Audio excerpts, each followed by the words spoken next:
Shot is presented by Botano. The game starts now. Here are your hosts, Brent Wallace, Jason York, and Bobby Ryan.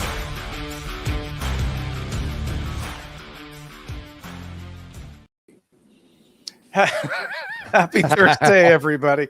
Brent Wallace alongside Jason York and Chef Bob R.D. What are you doing?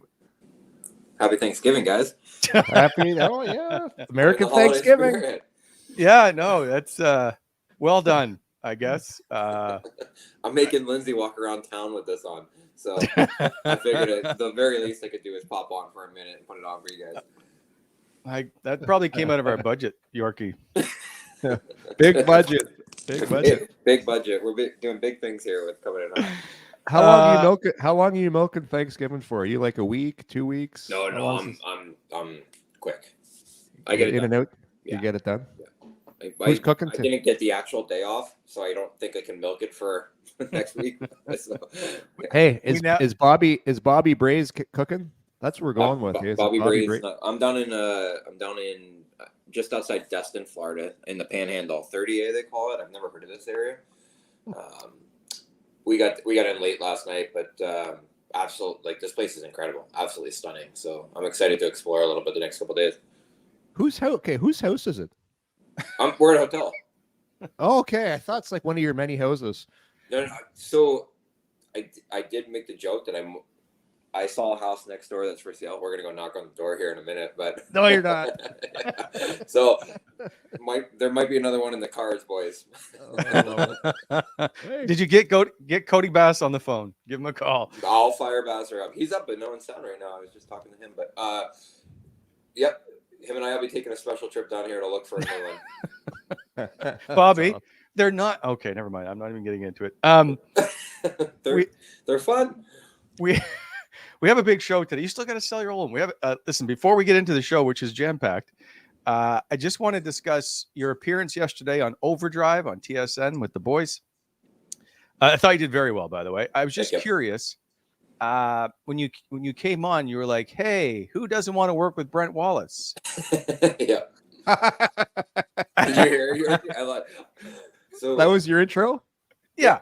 It's exactly what I said. I love giving I like to pump Wally's tires in private, but I like to absolutely criticize in public. Well, so, it's well, you see what's going on Twitter last night. It went viral. What? Like the names like Salt? Yeah. I think the people have spoken. I think it might for Wally and Mendez. I think it might be Salt and Pepper. Take this down. Hang on a second. Hang on, guys. Okay. I think Serge made that on it. Twitter. That show is off. I get to tweet it. As in the quote from Forrest Gump, whoever made that is a goddamn genius. That is fantastic. Like, well done, anyway, Serge. Yeah. I was sitting at the airport there. Those guys, I don't know which one of you guys gave my number out, and I know it would actually be neither of you. Somebody gave my number away, though. It's buzzing. Because I've asked you guys both publicly and privately, like, which one of you guys are passing my number on? I know it's not you. This Chris Horvat gets me all the time, and I always say no, and I'm always traveling. So he texted me yesterday, and I was like, absolutely. I'll do it from the airport. We were getting ready to board a flight, and I was like, I told Lindsay two things. We were getting ready. I said, I'm going to chirp Wally. I have to find a way to make work that in. And I have to get one cliche in there, and I didn't work the cliche in, unfortunately. I did my best. So, yeah. No, you didn't waste any time either. But if you couldn't have seen it, so I watched it. When you said who doesn't like to work with Brent Wallace, I just wanted to watch O-Dog's face, and he just lit up because he was it perfect? Great. Yeah. I love O-Dog. Yeah, because we had O-Dog on one time. I'm like, hey, I'd like to bring on my very good friend Jeff O'Neill. And he's like, Wally, we've worked together once. We're not good friends. Tell us like it is, right? He's phenomenal, eh? He's so good. He's so good. Does a great job. All right, we gotta get onto this show. There's more to chat about, but we'll move on because there's lots to talk about until we, despite the fact the Sens haven't played in 3 years. And before we do that, this show brought to you by Botano. Go to botano.ca, download the award-winning state-of-the-art app. They are the 2023 EGR award winner for both the best sportsbook operator of the year and best in play sports operator. Visit botano.ca and hundreds of betting options for all things hockey and nearly every other sport on the planet except no hockey tonight. Live in-game betting and the most competitive odds in the market. Botano, the game starts now. And Yorkie by Bob, that's for you. BEI. Okay. As always, our show brought to you by BEI, the heavy civil general contractor that is helping to shape the Ottawa Valley in the public and private sectors. You can visit them at bonisherexcavating.com or get a hold of them at 613-432-1120 for all things that are needed: equipment rentals, aggregate and topsoil sales, haulage, floating. They move stuff.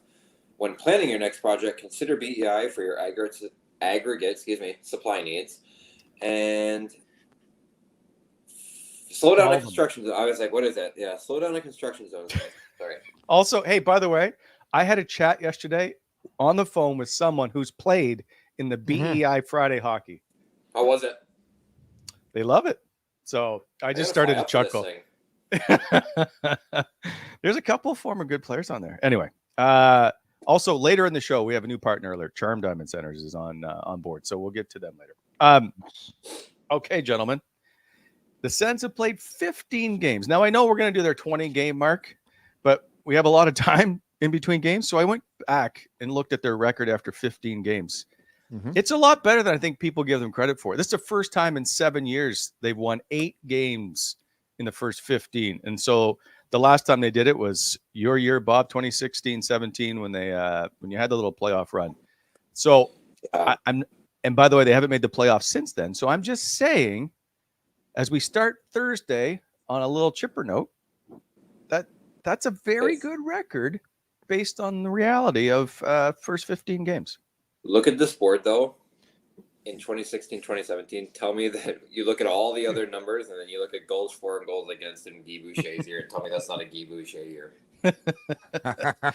We scored 31. Yeah. Had 35 against and we were 9-5-1. So, hey, that's all you want. I think the Edmonton Oilers would take that right now. They would take anything, but we were the complete rope-a-dope team there for a little bit. Okay? So when is Guy taking over the Leafs? That's what I want to know, Bob. You know what? I don't think he has any designs to him. No? Based on talking to him, no. Think he's good where he's at? I think he's very, very excited where he's at. I think I know that he had turned down some pretty good job offers right after the fact, because I think he wanted to digest what he went through in Ottawa. And I don't think I think he's more comfortable being a power play coach. Assistant coach is such a great job in the NHL because it's fickle though, because you're the first one gone. Somebody's blaming you for everything. Yeah. No, assistant coach. Oh, okay. Sorry. Yeah. I'm saying assistant coach. Assistant coach in the NHL because now you make pretty good cash, and you can be friendlier. I know head coaches have to be friendlier now, but it's a great gig, especially if your power play's humming, right? You're like, hey, it's all me. I got all the right guys, and I'm just telling them how to start this thing, and then they make the plays. Assistant coaches are basically therapists, aren't they? Oh, pretty well. Absolutely. Perry Pern, Yorkie. Perry Pern was the resident therapist for the Ottawa Senators. Yeah, he was really good. And I'll always say this is a guy I had a long time ago, Bob. Craig Ramsey. He was a really good player for the Buffalo Sabres, but he was like a Selke type guy, two-way forward when he played. He was so smart at teaching forwards how to forecheck, and he used to even say to guys on the forecheck, he goes, "Why are you going in and trying to run that defenseman?" He goes, "If you miss him, you've taken yourself out of the play." Like he was one of the first guys to go say, and this was back in the 90s, go in and disrupt with your stick.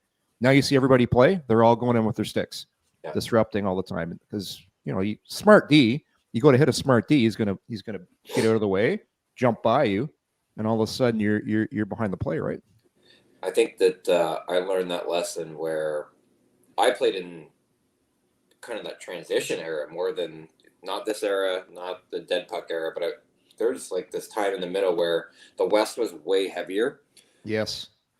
But you know what the most maddening thing in the world was? Trying to forecheck Nick Lidstrom and Brian Rafalski. Where they just go back for the puck and they simply lift your stick, take the hit, and push the puck between your legs. And I'm like, I just gave up all that positioning and time. Right. Just to get pushed. Like, the puck, you have to look between your legs. That's how good they were. That's so good, Lidstrom. Okay, we're going to get back. Though, he's not that good now compared to the players that are coming up. Because they all do the same thing as him. He was just ahead of the time. Way ahead. Yeah, way ahead. Sorry, well, I got off track there. Yeah, that's sorry. okay. I expect that from you. Are you drinking cranberry juice? Is that what you're doing, York? No, because I went out last night to my little neighborhood local. Yeah, I know. We finished off we did like a survivor pool, and my one buddy won. So part of the deal is I'm the commissioner of all these pools. The winner always has to take me out for something to eat. Bob, you need to get that in yours. And I'm running a really, really expensive league right now, and I'm not getting dinner. I had a couple of Carlsbergs. I find have a BioSteel in the morning after you had a few drinks, you feel way better. All right. But I'll start telling you about how I used to cheat things later. Well, that's a whole different show. But it's a whole different show. You don't want to smell like it. I used to put peanut butter right up in there like a chew. Oh God! Wow. The peanut butter trick one of the oldest best tricks in the NHL. If a guy went out drinking the night before, you rub Vicks all over your body. Just smother yourself in Vicks, because otherwise, when you've been drinking and you're at a practice, we used to say some guys would wear that cologne, the old eau de bière. You just stink like a brewery. So the guys would rub Vicks all over themselves, so they'd smell like Vicks. It was very smart. Wallace just shaking his head at us. Where are we going here? Good tips for the holidays, I guess. Holiday tips at the office. If you go to the office and you stink like beer, rub some Vicks on yourself, and your boss will never know it. Put a little peanut butter right there in the corner of the ear. So, to get this, just one more note before we get back to the Ottawa Senators, is Guy Boucher was supposed to have been hired as the coach of the Toronto Maple Leafs before they hired Mike Babcock. So. Yeah. It would be interesting to see. You always keep that one in your pocket, eh? So it'd be interesting to see if he would ever come back and be hired. I thought that'd be kind of cool. But anyway, we're moving back to the Sens. So after 15 games, I'm going to ask both of you what your feelings are with them at an 8-7 record. They're in the plus in goals against. Listen, they're not tearing up the league. I think they've got some special teams issues. We talk about perhaps their defensive game ad nauseum. But overall, Yorkie, where do you put them? Well, I think they're not exactly where I thought they'd be higher in the standings right now. I thought they were going to come out, and they did come out they lost that first game to Carolina, then they win 3 in a row. And then, this was the start that I envisioned. They've had to battle some adversity. No Shabbat, no Zub for a long time, no Pinto. So I think they've put themselves into a position where years past, they're out of the race completely. And this year you can say, okay, they're not exactly where we'd want them to be, but they're still in the thick of things. And you look at they have a ton of games in hand right now. So for me, I think they're in an okay position. They're in an okay spot. They haven't blown up the season, which is to me a big positive. And they've had to do it with, everyone's had injuries and stuff, but they've done a decent job of dealing with the adversity. So do I like where they are? I would say I don't mind where they are right now. It's not ideal, but it's still pretty good. So I think they're in a pretty good position. But this next little stretch is going to be really important. But hey, they went on the trip, did what they had to do, and came back. And now you reset, and now you got to get yourself on. You got to start getting on a roll now. You got to start winning chunks of games, because it's just, we did a little exercise last night at our little meet at our round table. We always take teams, because everyone will say, is Ottawa going to make the playoffs? And I say, well, let's talk about who's not going to make it. Yeah. And when you start saying who's not going to make it, it becomes very difficult of who you pull out of that pack of teams. So for Ottawa, like I said earlier, they really have to start getting on the gas right now. So for me, I think they're in an okay position. So they put themselves in a position where they can now get on a run, but they got to start winning a lot of hockey games. So normally I think I would echo everything that Yorkie said, and I would again. I'm a little more concerned. The underlying metrics aren't good. Them being what they are right now, and the metrics saying that they're better than they are right now, scares me. When you think about the fact that this team has not been on the road. They have, how many road games have they actually played? And they went into Pittsburgh, who apparently can't play the Senators at home. For whatever reason, Pittsburgh just can't do it. But when you start to look at this, okay, so they got New York and Florida. By the way, Florida's unbelievable right now. So how good are they? What's going on with Bobrovsky? Goalie Bob is usually terrible in the regular season. Yeah. It's almost like somebody gave him 10.5 and said, "Hey, earn it for a second." But when you guys start to look at this, this is scary. They needed to be in a better position, starting with so many. What was it, 16 of 20, whatever it was at home to start. Look at these buildings that you have to go into. You have to go into the same. You got to go Dallas, Vegas, Colorado, Toronto. And to be fair to Arizona, they're a little better than teams think. So they're.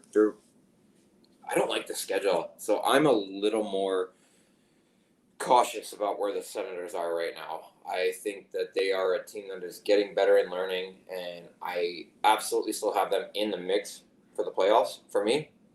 But I don't like that month of December. Yeah, it's gonna be tough. That's a great point, Bob. It's games in hand are only as good as if you win them, right?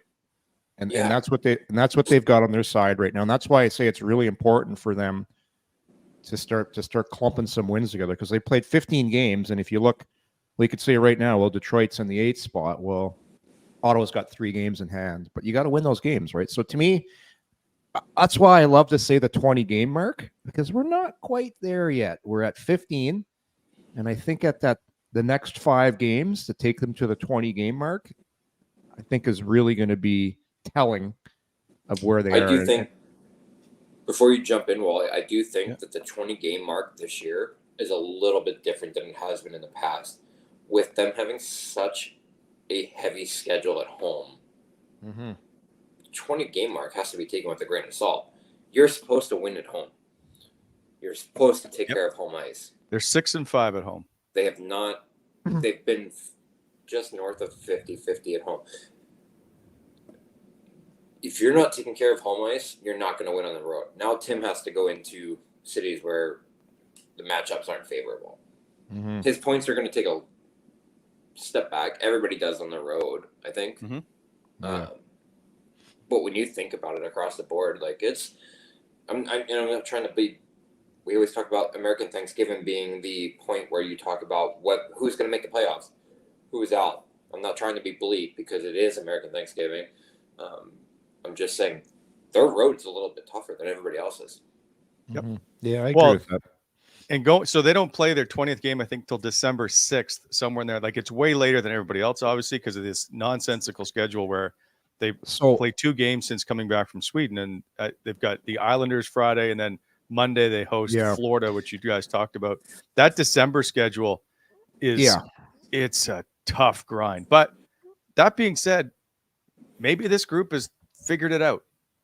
Maybe. So Wally, they're still going to have a ton of games by the time they get to December. So it's going to be December is going to be their most important month when you really want to break things down, because that's a crazy schedule. I'm looking at that right now. Look at their home. They play a home schedule of Seattle on a back-to-back, and then it's the Rangers in Toronto. How's that Christmas break looking? How many days off do they get? I'm trying to see. Well, they just get 3. It's just 3. Wow. Can we? I think our show has to take the paramount and the forerunner on the fact that on the 28th, I think they go to Toronto. Yeah.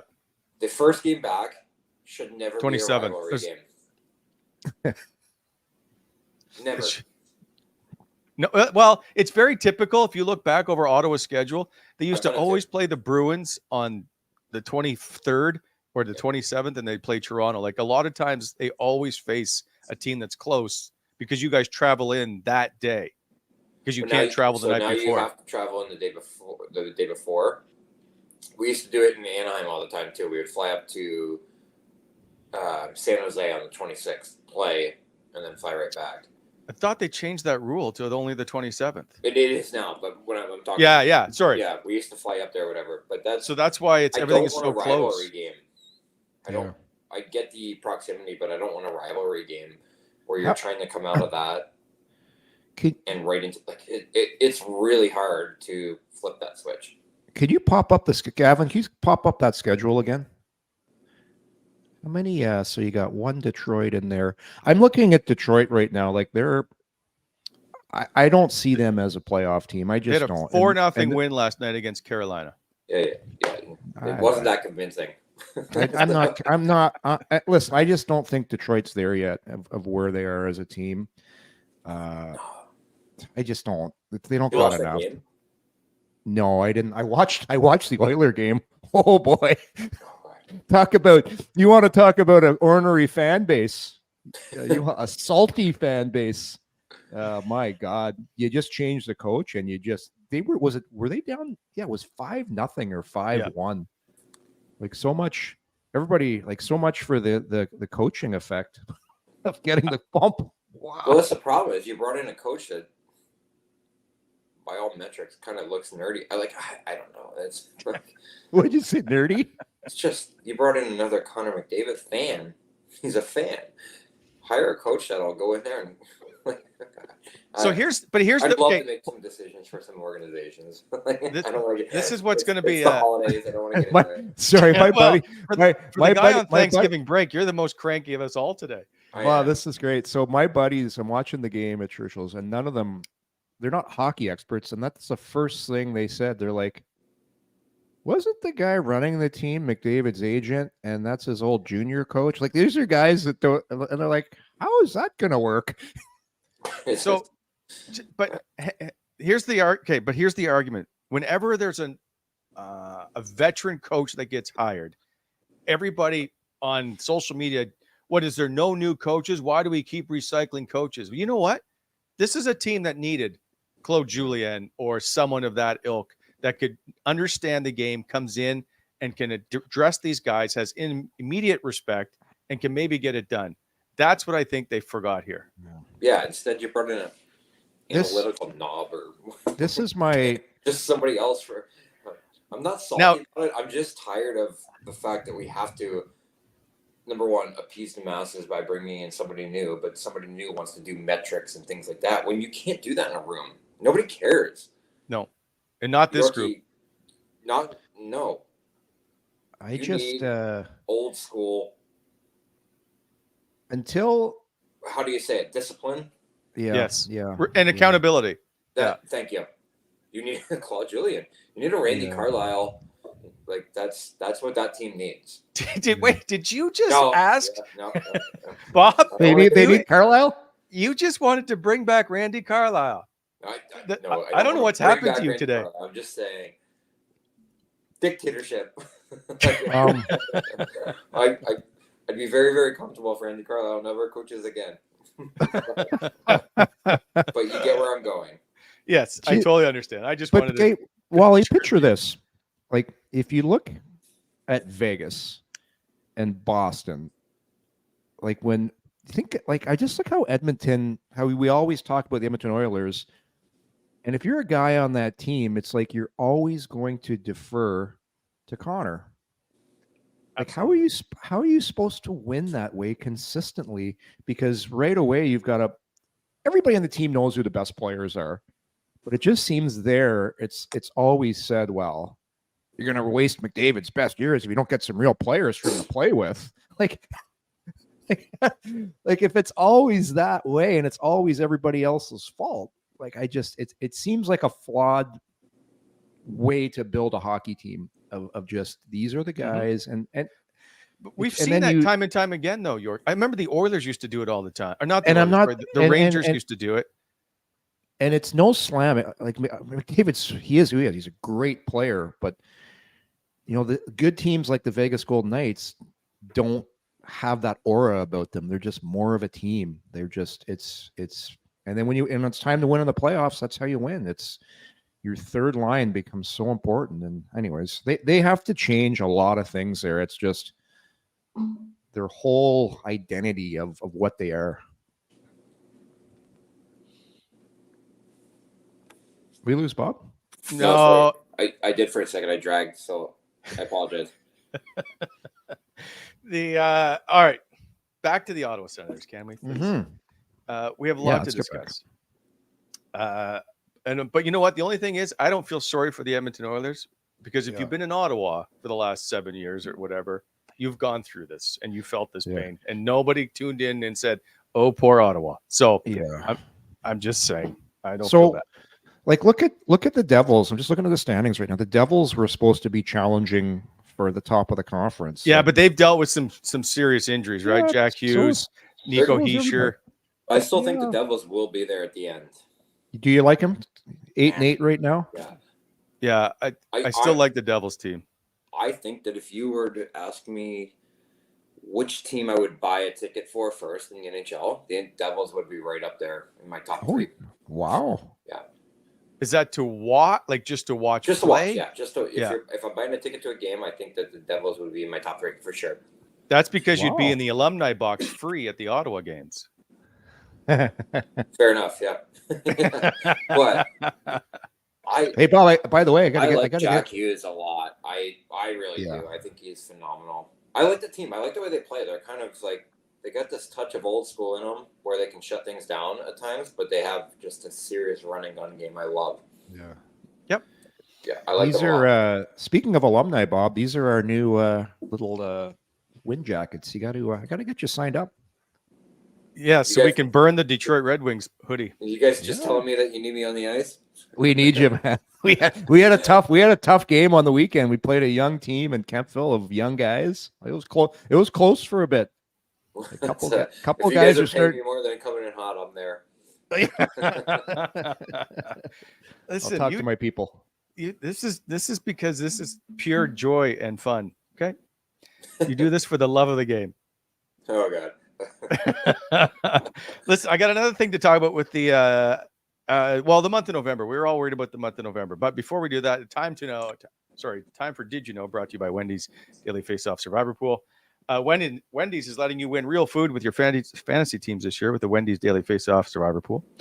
Weekly prizes. Download the Wendy's app and score yourself 150 bonus reward points in your first order and grab the sweet victory from those mouth-watering jaws of defeat, along with some fresh, never frozen beef. Put your prediction skills to the test and score yourself 1,300 bonus points if you win the week. Use your points to grab your favorite menu item at Wendy's. Sign up to play Wendy's Daily Face-Off Survivor Pool at dailyfaceoff.com to win weekly prizes, including the spicy chicken sandwich from Wendy's and the Wendy's app. Wendy's, we keep it fresh. So here you go. Did you know? People are asking about the month of November. The Senators only play 9 games in the month of November, the fewest they've ever played in the month in Sens history. If they win their final 2 games this November, which is the Islanders in Florida, they will be tied for the 5th best winning percentage ever in the month for them. It's 667. So that's pretty good. Yeah. So again, I'm just trying to point out that I understand that we're not happy necessarily with the way they continue to play, and we want them to play better. But if they can continue to build on it, then maybe they're a little bit better off than we think. That's all I'm trying to say. Positive. Man, I like it, Wally. I don't know. I think that they're better than the record at this point. But after the month of December, we're gonna absolutely know who this team is. Fair enough. Like that's a road schedule right there, isn't it? Yeah. Well, that's yes. And so they've played the home games, as you've taught, skews everything because they should have been a lot better when they lost 5 straight at home. But Agreed. That being said, they still managed to post an 8-7 record. Now, and we'll get to the after Sweden effect when we get to the Botana lock of the day, as we talked about the Islander game. But okay, so if we were to ask, outside probably of the guys that we expect to play well, Tim Stützle and Brady Tkachuk, maybe Jake Sanderson. Who has impressed you the most that you probably weren't expecting? Is it Rourke Chartier? How do you say his name? Yorkie? Rourke. Go ahead, buddy. I love Rourke. I almost RC. RC Cola. I'm gonna start calling him RC Cola. Rourke Chartier. Out of the, you go first, Bob. I need to mull this over for a couple minutes. I've got a couple. Mathieu Joseph has worn the trade rumors like a champion and is arguably talking himself into being part of the core now when you think about things. So extremely impressed with the way that he's handled things. Excuse me. I know that we're looking at him 82 games in now, and I don't think that's a very accurate depiction of the player that he is right now. He went through some stuff and didn't score for almost a year. But I'm going to argue, Bob, that I think the numbers are very good in the fact that his plus 21 over that stretch, now he's missed a couple games in there, and so other people have played more, is the best on the team at plus 21. So let me be less combative in that, because I'm trying. What I'm trying to say is that I do think that he was a guy that we've easily pushed off. His stats are good for exactly what he's getting paid, but he was the most easily tradable person for the salary. And what I'm saying is that he's talking himself into being part of the core at his age and where he is. He has that opportunity. So I've been more than impressed by the fact that he's weathered everything. And the only reason I say it's not an accurate description and the stats aren't great is because he went through that major lull. Like if you take that 20-game snippet out where he was useless last year, his stats are actually phenomenal. And I think he's closer to the player that is phenomenal than the stats would suggest because of that 20-30 game snippet. Yeah. So I'm surprised by him. The other guy that doesn't get a lot of credit, Jacob Bernard Docker, is finding out exactly what he has to do to be a full-time NHLer right now. And we're watching it happen, and he's making Travis Hamonic look very expendable. Mm-hmm. Agreed. So those are my two. So this is a little bit of an obvious one. He had such a great year last year. He had 35 goals. How many 35-year-olds in the league right now are playing at the level that, first of all, they're even playing? It's one thing to do it and then to do it again. The way I'm at the beach, so yeah, Claude Giroux to me is the way he's playing and how consistent and the chemistry he has with Tim Stützle.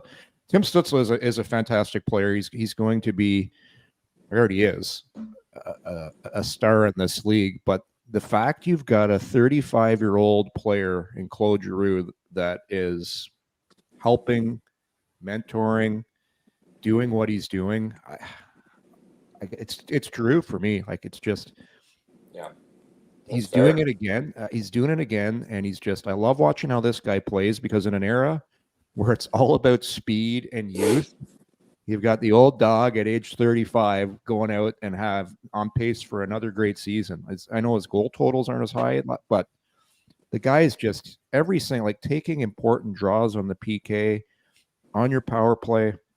Because it's hard, Bob, as you know, it's hard to play.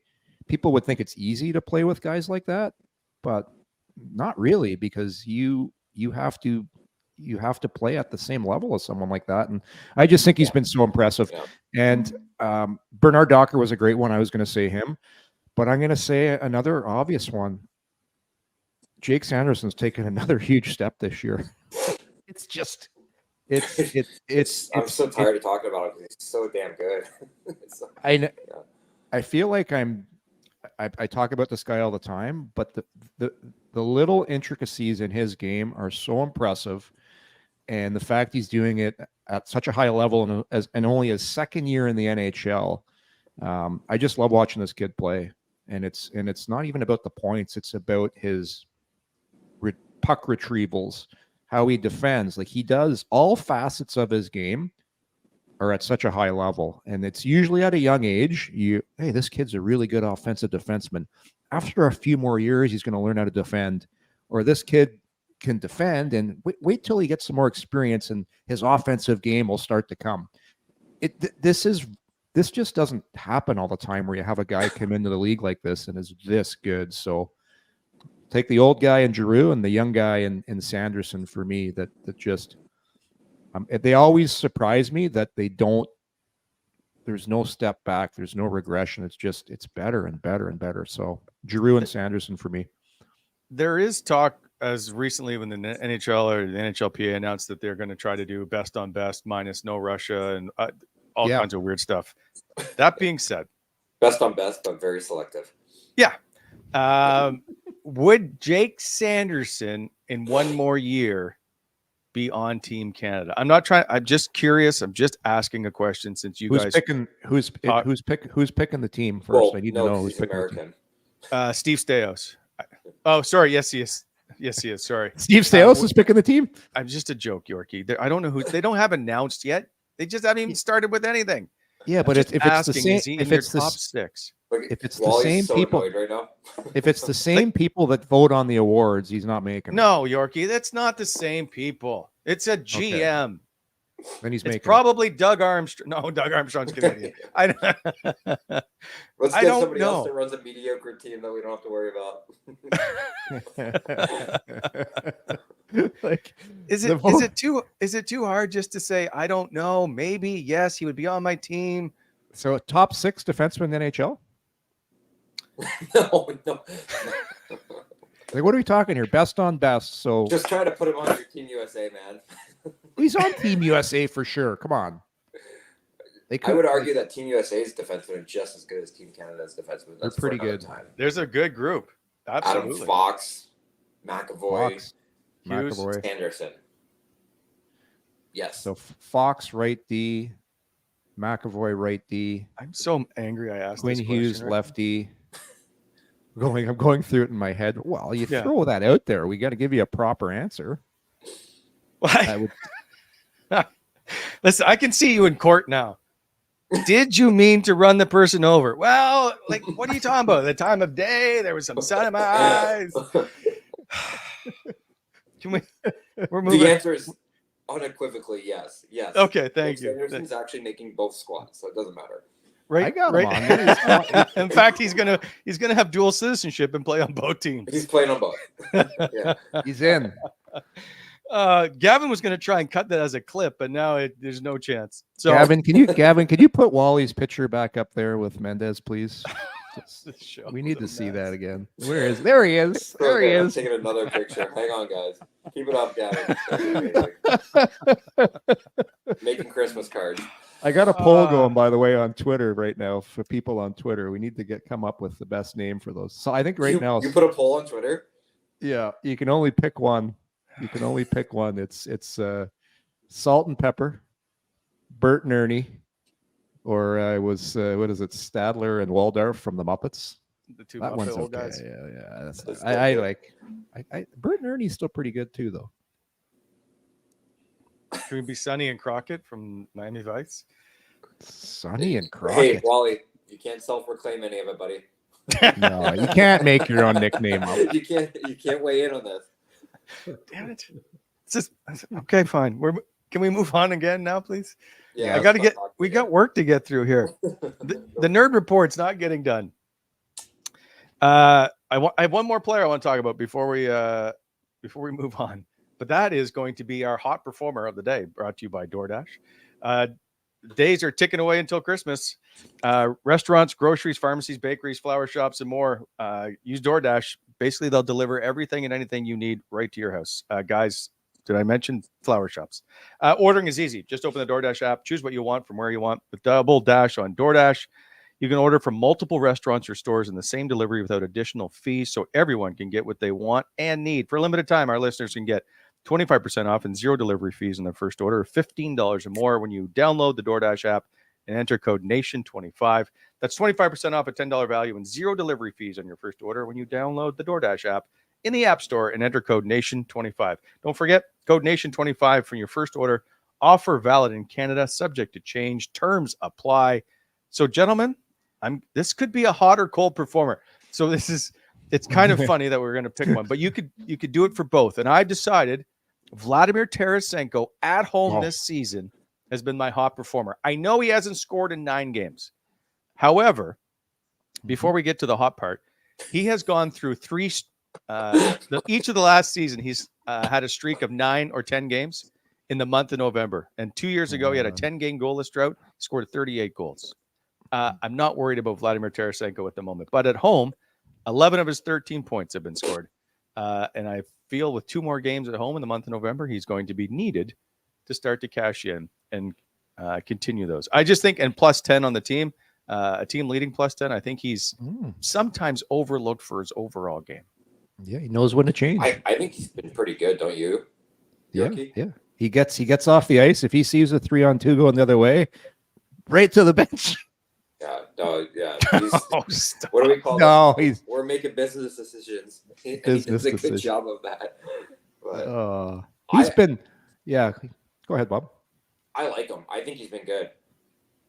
In the games that I would invite anybody that's not looking at just the goal totals, which you were expecting more of. I get that. I do think he's going to come alive a little bit there. Yep. But I will actually say I think that he's exactly what he's supposed to be. And he's been damn good on the ice when he's got time. Yeah. His play away from the puck is better than people want to give him credit for. Way better. Yeah, I would agree. Yeah. Like Bob, extremely hard on the. I just noticed, like, if he goes into battles, he can battle you one-on-one easily, more than I think people realize. He's 220, guys. He's 220 pounds. He's a beast, eh? Yeah. He sometimes arrives a little late to the battle, but usually once he gets there, he's a strong, sturdy guy. I'll put it this way. I would rather have Vladimir Tarasenko on my team at $5 million than DeBrincat at $9 million. Or whatever the price is, 8.5. I would. Because Tarasenko knows where he's at. It's a holiday, buddy. I'm not going there with you. He knows where he's at. Like he's fine being on your second line and being your secondary scorer, where the Cat wants to be the top dog on the top line. And so it's a way better fit. It's a way better fit. I'll just put it to you this way, Yorkie. I think I know the answer. You mentioned contract numbers. If you had them both at $5 million, which player are you putting on your team? Oh, both Tarasenko. at 5? Yeah. Oh, ooh. I'm taking Tarasenko. It's a tough question because the Ottawa Senators need to get to the playoffs. I think DeBrincat helps you get to the playoffs better at $5 million. Wow. I do. I just think there's so many you get a lot of 3-on-3 during the regular season. And I'll say this, DeBrincat's a great 3-on-3 player where to me, there's 2 different seasons. There's the playoff season, there's the regular season.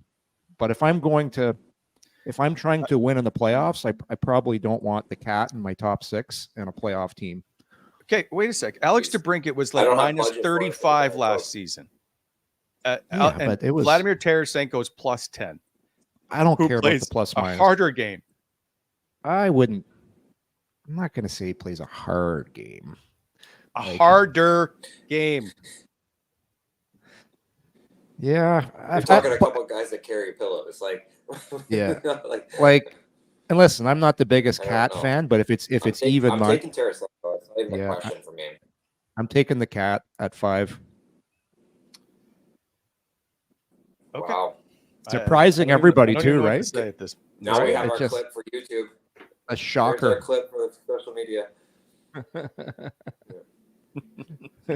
But all right, so Yorkie, I don't even know how. I don't know what this show is today. It's all over the map. Did you get your email that I sent you? No. Okay, so I'll do it. You're gonna have to do it. All right. So I could use probably a sober carpenter right now to help settle my nerves down.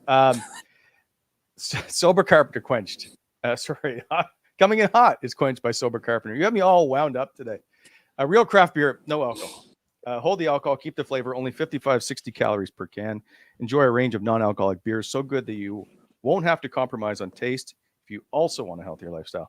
Enjoy a wide selection of beers, including Blonde Ale, which is very good, West Coast IPA, and the Irish Red. Look for it at Sobeys, Loblaws, Whole Foods, Metro, Farm Boy, and other retailers. Or go to online at sobercarpenter.com. Get 10% when you sign up for their newsletter. Order 2 cases, get 15% and free delivery. Sober Carpenter, award-winning beers so good you'll forget it's non-alcoholic. Also by our friends at Michelangelo's. With Nick and Mark, they're doing a fantastic job. Listen, they're just trying to help raise awareness in the month of November for men's mental health. It is very important to them as they try to raise awareness for the cause. So this month, Michelangelo's will donate a portion of the proceeds from installation jobs booked this November to the Movember movement. The jobs can be completed anytime before October 31st, 2024, but just have to be booked this November. Included with the booking is an assessment of your home's ventilation system to ensure with the new insulation your home is warm and cozy this winter season, as well as keeping heating costs down and making your home more energy efficient. Give them a call at Michelangelo's or go to markelangelos.com, 613-833-0001. Michelangelo's Roofing and Insulation, every detail covered. Now, we have a new partner alert. Golf clap, please. No one? We have a new. Thank you. Okay. Thank you. I don't know. Yorkie's just money. Maybe he just left.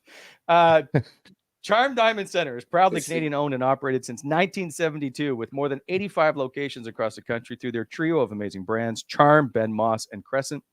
Get custom ring building and delivered in less than 4 weeks with Charm Masterpiece program and an unbeatable pricing policy. All right, the holidays are coming, and it's the perfect time to check out a large selection of Canadian diamonds, mine diamonds, and don't pay until 2025 with their instant in-store financing on approved credit.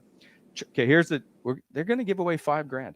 Charm Diamond Center is giving you the chance to win $5,000 gift card to become a champion with the Propose. How would you propose? One knee, a bend and snap. Tag Charm Diamonds on Instagram in the post story with a video or photo of your pro post, and be sure to hashtag the propose to be entered. For more information, go to charmdiamondcenters.ca. Hey, $5,000 at this time of year would be perfect. Woo. So, welcome aboard, guys. Yorkie, did you propose on one knee? Trying to go back in time. I believe I might have. Yeah, maybe. I'm trying to remember. You? Yeah, I did. We were having a house built, and I had her brought by her good friend and blindfolded, and she opened her eyes. She was in the house we were having built, and I was there with my on my knee. Very nice. Very nice. She couldn't say no at that point, but she probably wanted to later. You old I did romantic. it on the Eiffel Tower, so in case she said no, I was just going to throw her off the side. So that did not end the way I expected. I thought you'd be like, well, I would jump, but no. No, that's it. And next time I get married, do it on a cliff. Good for you, Bob. Well done. All right, time for I don't know where we're at anymore. Time for lock of the day. So because it also leads into the coming back from Sweden. So this is their first game since last Sunday. Oh, by the way, those need to be updated because we did a lock of the day on the Dallas and Rangers game. Yes, sure. Who won that game? Dallas. Yeah, Wally, you took the Rangers. No. Get another loss on there. So the guy that was complaining about, there's never anything on the line, now has something on the line. Well, you're bragging and walking around like a peacock, like not even posting your losses. You were so adamant about not having it. I didn't put it on. I could care less. 11-3 is fine with me. I know, but that 9 and 5 looks way better than 8 and 5. All right. Well, it'll soon be 8-6. The team comes back from Sweden. I will say both times they've come back to play the next game, they have lost. And in fact, against the last time, as Bob remembers, they lost 9 in a row. I think it was. I wasn't playing any of those either. Hey, I don't want credit for that. So And now they are both completely different teams. There's no one that's played on either team that's playing again. They're all separate. However, there is that jet lag thing that I think is real. And the Islanders just played last night. They beat Philadelphia 3-2. All they do are play in tight, close games. They're not great defensively. I think they've allowed 4 goals in each of the last 6 games or something. But so I'm concerned about Ottawa here in this game. I think that Islanders get off to a much better start. But Bob, I'm going to start with you and your thoughts on this one. I'm taking the Isles only because it's a long layoff. That first game back, whether you will like it or not, is hard to get back into. Yep. With extended layoff, you actually get a chance during the season, maybe 2 or 3 times, to actually turn the switch off. And I do believe that firmly that switch will be off after that trip. You got Tibby's not skating. He's going to have 3 full days off. Guys have another day off. It's just hard to get back into that momentum and that drive. And it's just human nature. So I'm going to go ahead and take the Isles because they've played and they're more into what do you want to call it? They're more into game mode right now. Yep. For them, it's like playing back to back at the moment, right? You come in the next night, you're ready to roll right away. Exactly. Yeah.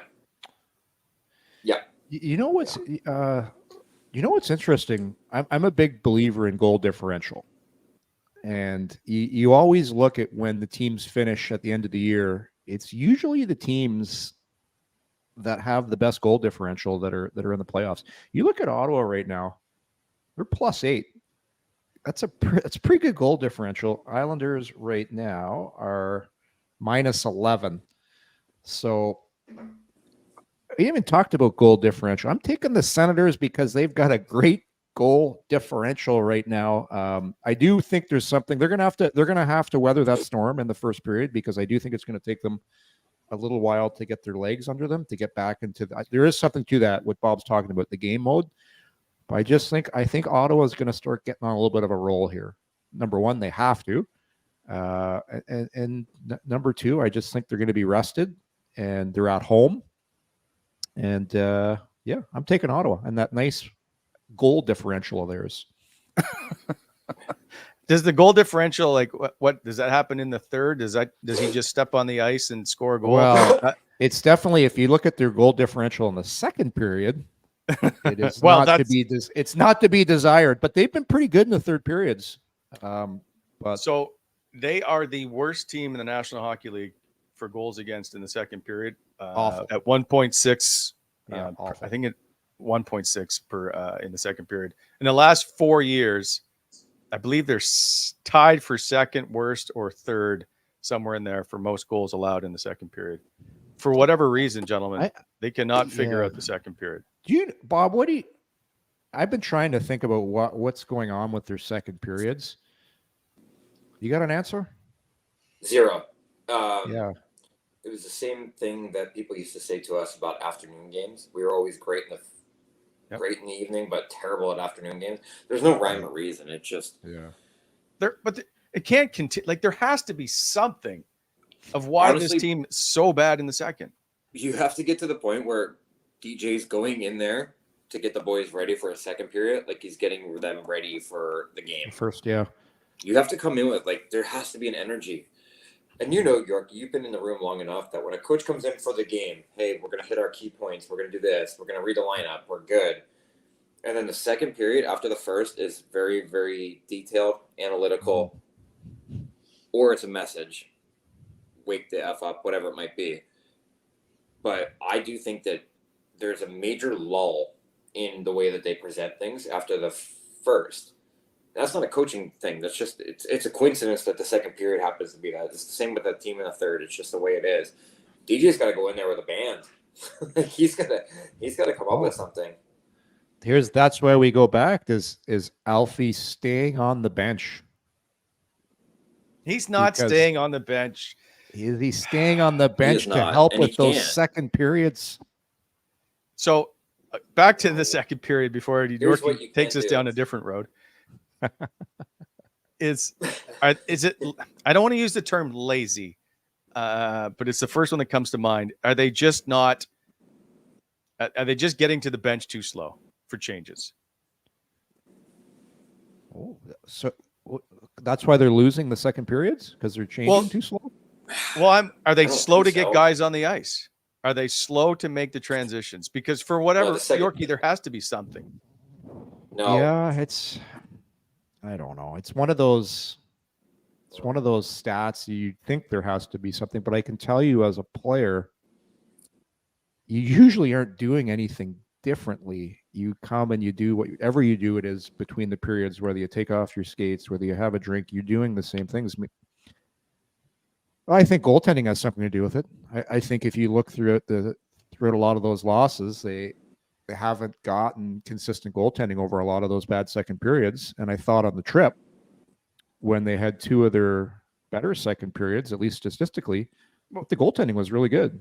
They allowed 4 goals in the second period on the trip. Sorry, I'm speaking about the last game against Minnesota. Like that second period, it wasn't a total disaster. I understand, but so some games they play very good in the second, and others they don't, and that's why I don't understand. But this has been like an ongoing issue for a number of years. Like people have talked about that way, so there has to be something. It just can't be, well, they're just not a good second period team. Well, then why? Why is everybody else good?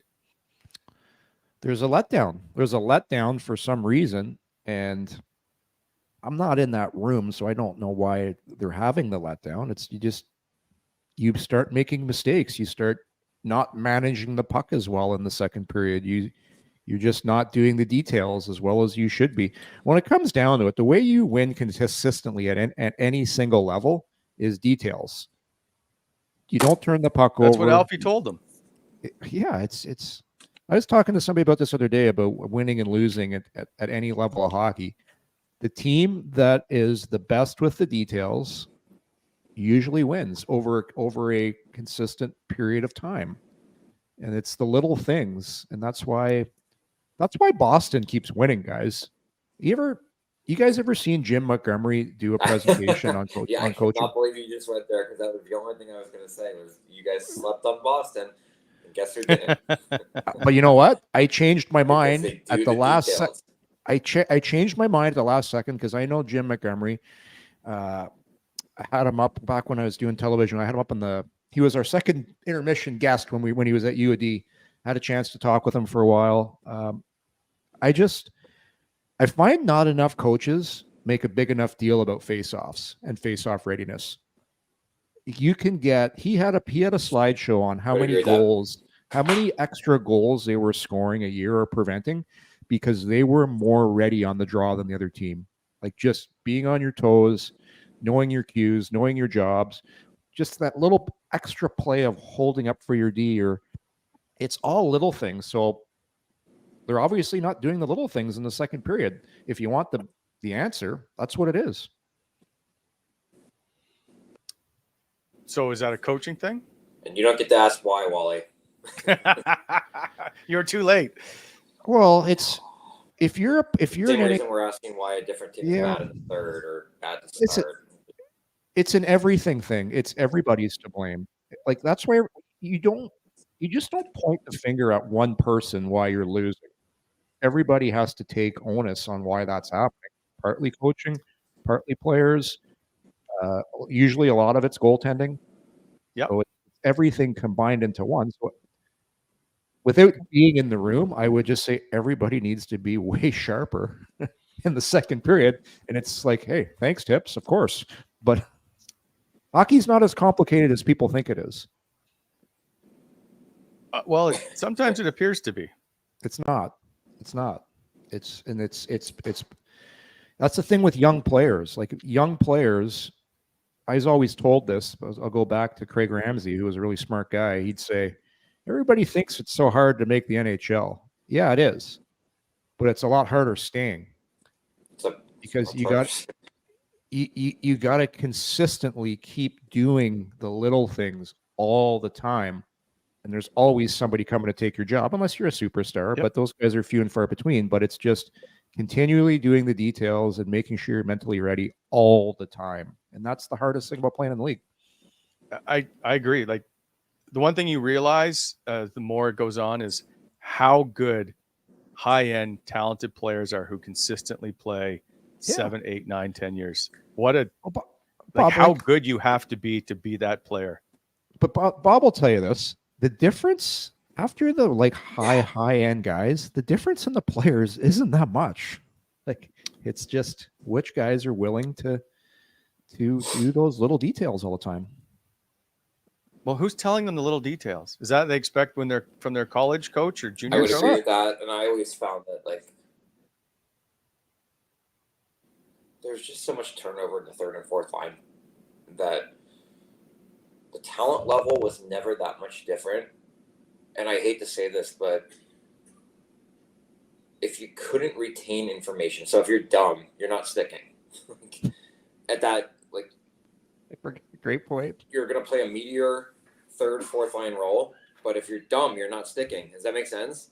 Yep. Well, Bob, it's the old thing. If you're not retaining the information, the amount of guys that you would watch come in through your room and you're like, yep, he's got a week, and you just watch him leave because they can't retain information was insane.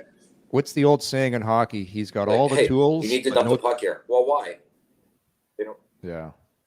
No tools. All the tools, but no toolbox. There's if you go watch an NHL practice and you go try and pick out the best players, many times you're going to pick out the wrong guys because you'll see a guy that's a practice player, or everybody can shoot, everybody can skate, but you'll really watch for a while, then you'll find out who the drill busters are. But sometimes the drill busters are really good in the game because it's just games are so different. That's why that was the old saying. He's got all the tools, but no toolbox.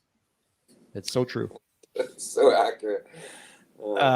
And there's a lot of players in the AHL who are really good hockey players who just they can't play the game smart enough with the brains. That's basically what it comes down to. Right? Yeah. The number of guys who can light it up.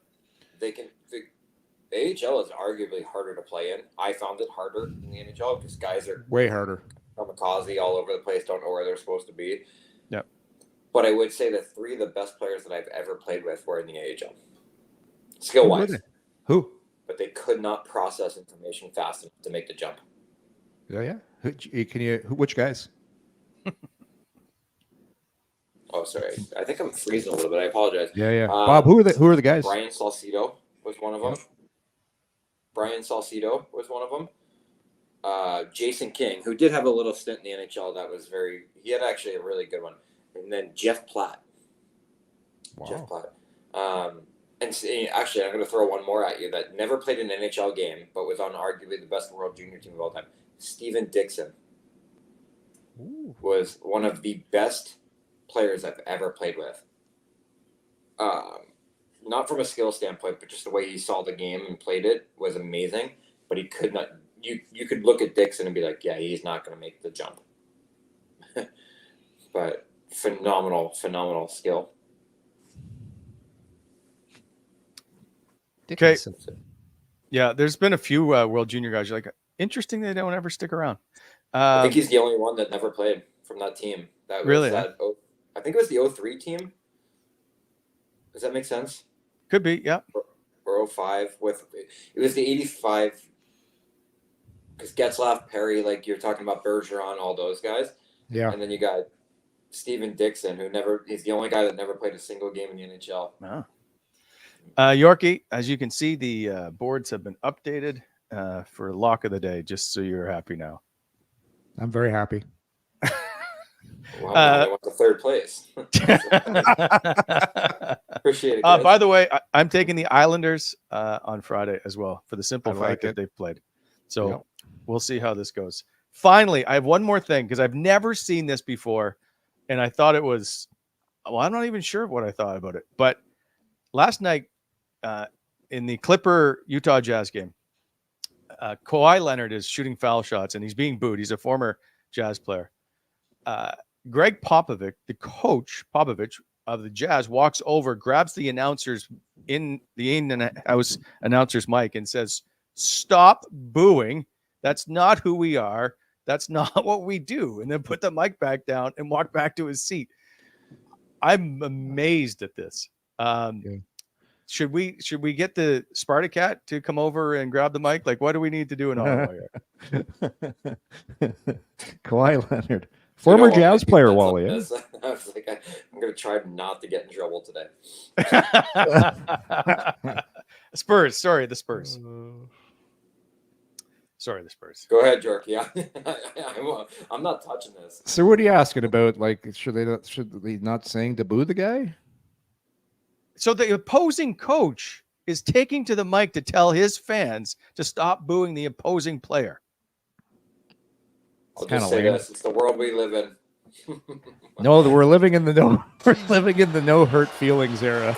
Yeah. Like, because everybody it's so like 8 points tonight, 3 of 5 if you from the paid floor. your money, you can boo whatever you want. You can boo. You can boo the peanut sales guy if you really want to. Like,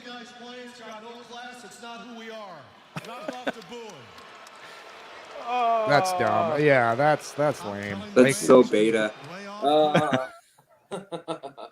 Bob, tell us how you really feel about the way things are these days. No. No, it's Thanksgiving, Yorkie. Yeah, It's Thanksgiving. Kid-friendly show. We got to air out Getting the eyes from grievances. across the room right No, now saying, no, this is not Festivus. We air out the grievances on what's grinding our gears these days. Oh, that's lame. I do think we should have what grinds our gears on the last show of every week, Wally. I want that in my next contract, Ken. If you can have it at any time you want, if you do the work. Never mind. We'll just keep moving. Business as usual. Yeah, that's what I thought. Yeah. You just let me write the nerd report. All right. I mean, hey guys, I'm going on a holiday. Yeah, Bob's got to go. Hey, Listen, Gavin. Yorkie went to Mexico, by the way, and did like 9 shows from Mexico because he was there so long. So great content, though. Great content. Yeah. So you doing one show is not. I mean, you're okay, Bob. I think you'll make it. Lindsay just said you sound very ungrateful right now. Has Lindsay seen the salt and pepper thing yet? No, I haven't. No. Hey, Gavin, you got to put that up one more time. It's so good. No, they're there. We don't need this. There you go. So good. Oh, good. Amazing. That's all she said. We will have Lindsay in one of our new show coming up here that we'll have to have on because I have some questions. Significant other every once a month we get somebody on. Laurel, Lisa, or Lindsay. 3 L's. Wow. I did a morning show one time at local radio here in Ottawa, and I brought my mom on. They wanted to talk about. She roasted me, just roasted me. It was just merciless. That's amazing. Anyway. All right, gentlemen. We will not boo our way out of here, but I just thought that was odd. Sounds lame. Listen, if you, Bob, if you went back to Anaheim or Detroit or whatever and they booed you, would you really care? No, I got booed every time I touched the puck in Anaheim first couple times back. Oh yeah. And then it kind of just went away because they realized I didn't really do anything wrong. So it's kind of a weird. I'm like, why am I getting booed? I got traded. I didn't have anything to do with the trade. Yeah. And then I get booed in Nashville, of all places, because I got suspended in a playoff series for kicking somebody. That'll do it. So those were the 2 places, and I don't think people realize how little you care. It doesn't change the game. It doesn't change anything. It really doesn't. No. Like now, the first time though, is that Yes. a little nerving? I guess unnerving. First time for sure. You're like, hey, what did I do? So I scored in like my second shift back in Anaheim too, so the crowd just loved it. They were so pissed. But we were losing 4-1 after the first period, but I was a +1 and I had a goal, and the place was lighting me up, and I did nothing wrong in Anaheim. It was just crazy. Yeah. Crazy. No one ever booed Yorkie because he's a man of the people. Yeah, it's pretty friendly, pretty jolly. I don't think anybody cared either when I came back to town. Like when I went back to Anaheim, Bob, I'm like, this guy play here? What's going on here? I don't think anybody cared about hockey back in the, when was I, 95, 96, and I went back for a second tour of duty in 2001. People go to, back then, people were going to games in Anaheim. It was just like a night out. Like, they're not really, they hadn't won there yet. Nobody cared. Nope. Yorkie, did you play at the Honda Center or did you play? Oh, the Arrowhead Pond. I was going to say, he was at Arrowhead Pond. Arrowhead Pond. Beautiful. Anyone that hasn't been there, it's like, they did a nice job when they built that rink. You should see what they've done now out there. Yeah. It's unbelievable. The area around it, they built it all up. It's incredible. Yeah. It's a very cool place to play. There's a great arena, the Honda Center. Is that what was it called? Arrowhead though? It's not. Not anymore. It was originally. Yeah, it was the Arrowhead Pond, and then now the Honda Center. Oh, okay, yeah. They got the big. They still have the big. Is there the big the statue out front? Is that like of the duck? Yeah. Yeah. It's still there. Yeah. Still there. Apparently they had so much money left over. They were so under budget that they marbled the first concourse level. Yes, that's right. Yeah. All right. Yep. Well, we don't have any money, so we'll cut this off. I got to pay Bobby time and a half today because it's a holiday. Yeah. And people, don't forget to get your vote in on Twitter today for the names for Wally and Mendez. I'm throwing a retweet on that, Wally. You're everywhere. Everywhere. I'm going Bert and Ernie with you this week. I still like Bert and Ernie. I'm going Bert and Ernie. Starsky I like Hutch? Salt and Pepper Boys, but nonetheless, I'm going to enjoy my holiday, guys. I'm going to go have a big turkey. You got to go check out let us know if you buy the house next door. Okay, I think you guys don't think I'm serious, but I think you are. Yeah, he is serious. Yeah, that was never a question. You might as well join join the golf club while you're there too, Bob. Just get a membership at the golf club. It's a fifth course, but I need a fifth. All right, Bob. See you later, guys. Enjoy Happy Thanksgiving, your vacation. Bob. Happy Thanksgiving. See you, Yorkie. Take care, everybody. Appreciate it.